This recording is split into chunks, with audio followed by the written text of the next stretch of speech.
Okay, so before we move on to the next topic, which is government, I want to review the media, how important it is to our culture and how we control it.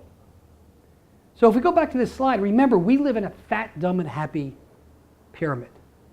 That's what people have chosen and that's what works. And the media is an essential component to this.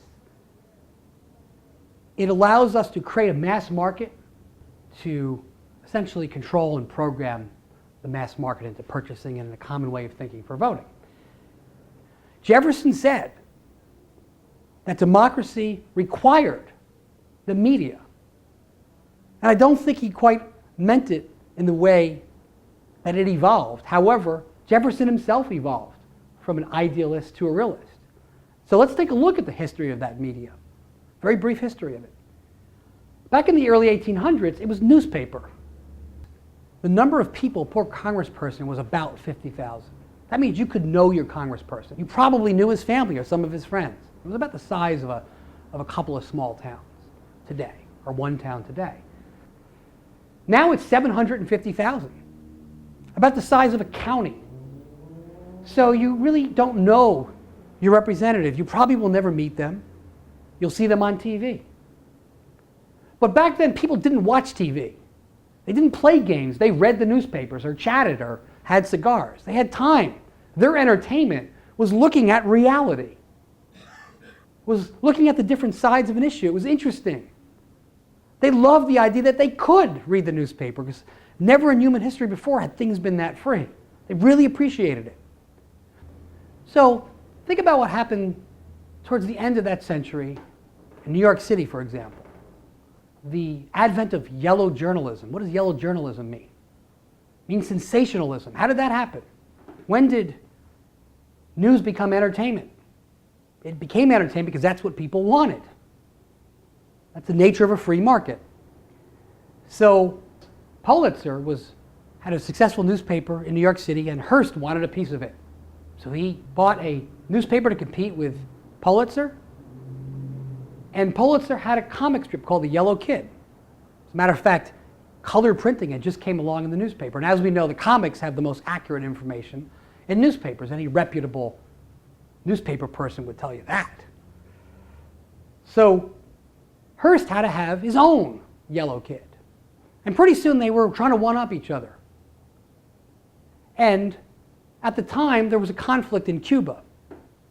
The Spanish were supposedly threatening the United States, so Hearst and Pulitzer fought each other to get sensational information about what Spain was doing in Cuba. They were essentially fomenting war by looking for dirt, anything.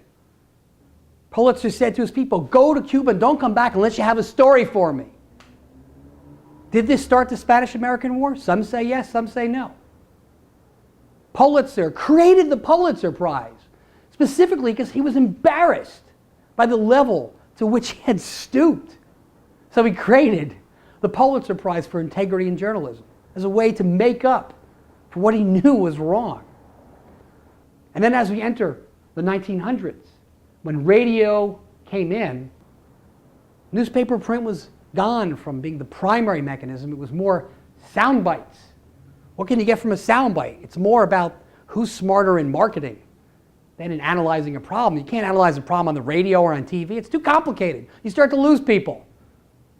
Then sports came along, which was very important at creating that sense of apple pie in America during the war when we were fighting a world war. We had a sense of the destiny of America.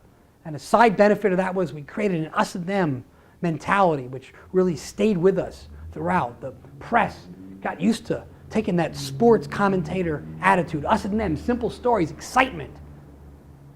Then TV came along. A lot of capital was needed. So they started sharing TV and news. They started blending together into entertainment. They started competing with each other. Yellow journalism essentially continued.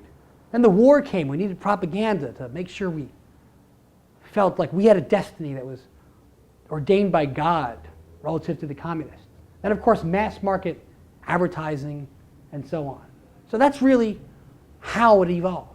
And the idea there is to understand that really media became entertainment. News became entertainment for economic reasons and because that's what the public wanted. And that is what it is today. And that's great because we're giving people what they want. It's very easy to control people when you give them what they want.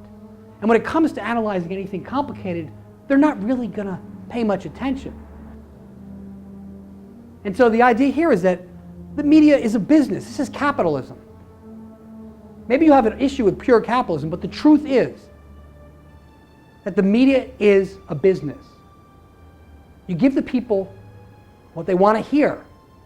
So the idea is to really focus on understanding that. And so when you look at the fat, dumb, and happy model, we have to remember that that is the way the system is structured.